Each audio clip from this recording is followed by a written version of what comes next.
The final plea didn't just arrive, it detonated inside the heart of the monarchy, sealed in silence and opened in a room where every word could fracture a family forever. And what followed wasn't hesitation, wasn't negotiation, wasn't even anger. It was a single word that echoed louder than any royal decree ever whispered behind palace walls. No, just no. And suddenly, everything people thought was still possible wasn't. Because this wasn't just a letter. This was a calculated return attempt, wrapped in politeness but loaded with consequences. Meghan wasn't asking for forgiveness, she was asking for position, for access, for a way back into a system she had once walked away from. A quiet return, carefully managed, strategically framed. But why now? Why after everything? And more importantly, why did it collapse so fast? Charles didn't call anyone. That's the first detail that should make you pause. No aides, no delay, no second reading beyond that final glance. Just stillness. The kind of stillness that isn't calm, it's final. Because by the time that letter reached him, the decision had already been forming somewhere deeper, somewhere quieter, somewhere far more dangerous than a simple yes or no. This wasn't about emotion anymore. This was about boundaries. And once boundaries become royal policy, they don't bend. But here's where it gets unsettling. The letter wasn't outrageous. It asked for a meeting, a conversation, a pathway back, limited, controlled, carefully structured. On the surface, it sounded reasonable, almost too reasonable. And that's exactly what made it suspicious, because inside those requests were patterns, familiar ones, the same patterns that had already played out before, behind closed doors, away from cameras, hidden from the public eye. William had already decided, quietly, firmly, no return. Not through private pressure, not through emotional appeals, not through carefully worded letters that leave doors slightly open. And Anne, even colder, even sharper, because Anne wasn't thinking about feelings. Anne was thinking about structure, about what happens when one exception becomes a precedent, one meeting becomes proof, one invitation becomes a headline. And suddenly, the monarchy isn't controlling the narrative anymore. The narrative is controlling the monarchy. Meghan didn't see it that way. Waiting in California, expecting delay, expecting conditions, expecting something to negotiate with, she opened the response and found something else entirely. Finality, not just a rejection, but a closure, a declaration that this wasn't temporary. This wasn't a pause. This wasn't even a not now. This was forever. And that word forever is where everything changes. Because this wasn't just Charles speaking. This was Charles after William had spoken, after Anne had reinforced it, after the quiet pressure of legacy, duty, and fear had aligned into something impossible to ignore. William demanded clarity, no hidden exceptions, no quiet re-entries, no backdoor negotiations waiting to be activated later. Anne demanded permanence, no ceremonial roles, no symbolic appearances, no unofficial representation that could be twisted into legitimacy. And Charles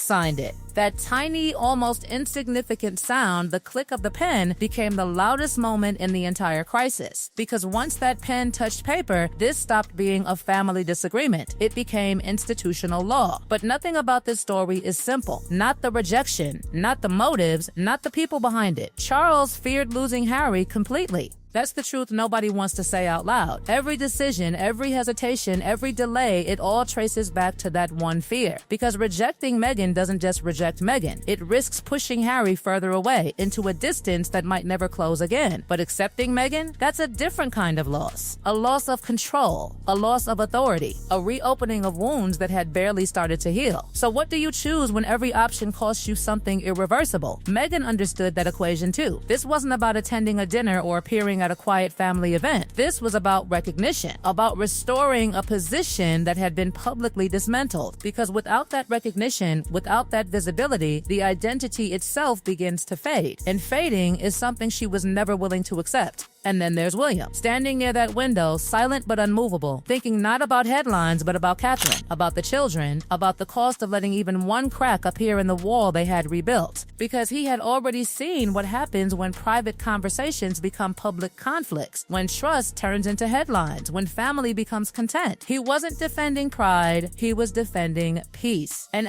Anne wasn't defending anything personal at all. She was defending the system, the structure, the idea that royal duty isn't something you leave and reclaim when it becomes convenient again. Because if that line disappears, everything else follows. But the real fracture, the moment everything broke, didn't happen with the letter. It happened months earlier, at Windsor, a private memorial. No cameras, no announcements, no promises. just a quiet opportunity to exist as family again, even briefly. And for a moment, it almost worked, until it didn't, because somewhere between grief and conversation, the tone shifted. Subtle at first, then sharper, then unmistakable. What was meant to be private became strategic, a request, then a demand, confirmation of return, before leaving Britain. That's when everything changed. William called it pressure, Anne called it manipulation. Charles called it the moment trust broke. And once trust breaks inside a system built entirely on controlled perception, it doesn't quietly repair itself. It fractures permanently. So when the final plea arrived months later, it wasn't new. It was familiar, just rewritten. Softer language, same objective, same direction, same underlying pattern. And this time, they were ready. William and Anne didn't debate. They didn't hesitate. They aligned completely. And when Charles saw that alignment, when he realized this wasn't disagreement but certainty, something inside him shifted, because now it wasn't just his decision anymore. And just when it seemed like the decision had already reached its breaking point, the real confrontation began, not in public, not in headlines, but inside a closed room where Charles, William, and Anne stood facing something far more dangerous than disagreement: absolute certainty.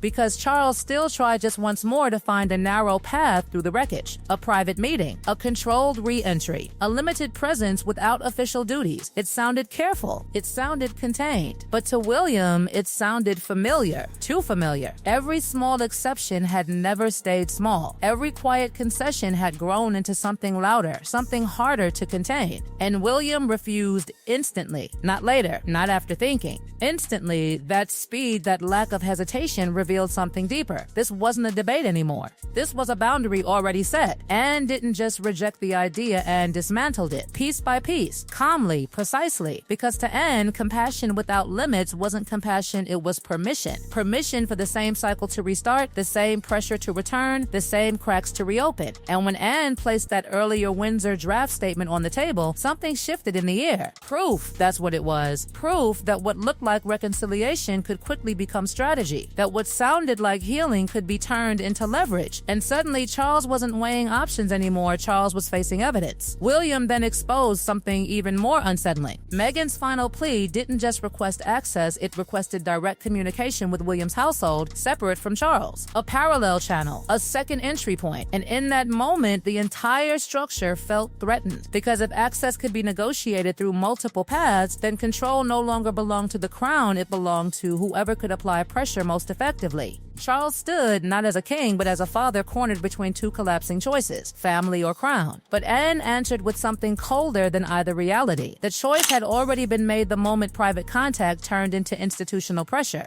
And that silence that followed, that silence wasn't confusion. It was acceptance. Acceptance that compromise itself had become the risk. So Charles removed the compromise. Completely, no return now, no return later, no return ever. And when that wording changed, everything changed with it. Because once that reply left the room, William and Anne didn't stop. They moved. Quietly, efficiently, turning a decision into a system. Invitations that would never be sent. Calls that would never connect. Guest lists that would never change. Because royal rejection isn't loud, it's structured. It's enforced through absence, through silence, through doors that simply stop opening. William controlled access to the future household, planning, proximity to Catherine and the children. Without William, there was no path forward. Anne controlled the present networks, courtiers, ceremonies, the invisible machinery that makes the monarchy function. Without Anne, there was no way back in. And Charles watched it happen, not stopping it, not reversing it, just ensuring one thing remained untouched: Harry, because that was the last line Charles refused to erase. But even that line came with conditions. No negotiation through family. No leveraging private contact into public restoration. A separation so precise, so surgical, it left Harry standing between two worlds that could no longer connect. And then came the moment that exposed everything. The call. Harry dialing, waiting, expecting Charles. But Charles didn't answer. An aide did. Calm, controlled, repeating the same message: final, unchanged. And that refusal to connect wasn't accidental. It was structural. Because even a single conversation conversation could reopen something they had just closed. Outside, the fallout didn't wait. Meetings canceled, intermediaries blocked, channels disappearing one by one. Meghan watching it unfold, realizing this wasn't negotiation anymore, it was containment. Drafting responses, framing narratives, pushing back against a decision that now had no entry point left to challenge. But Harry hesitated because Harry remembered Windsor, remembered how quickly things had escalated, how one moment had shifted everything. And then something unexpected. Harry reached out to William, not for strategy, not for negotiation, for clarity. A private meeting. No Meghan, no Charles, no Anne. Just two brothers, stripped of titles, stripped of structure, forced to confront what was left. And what was left wasn't power.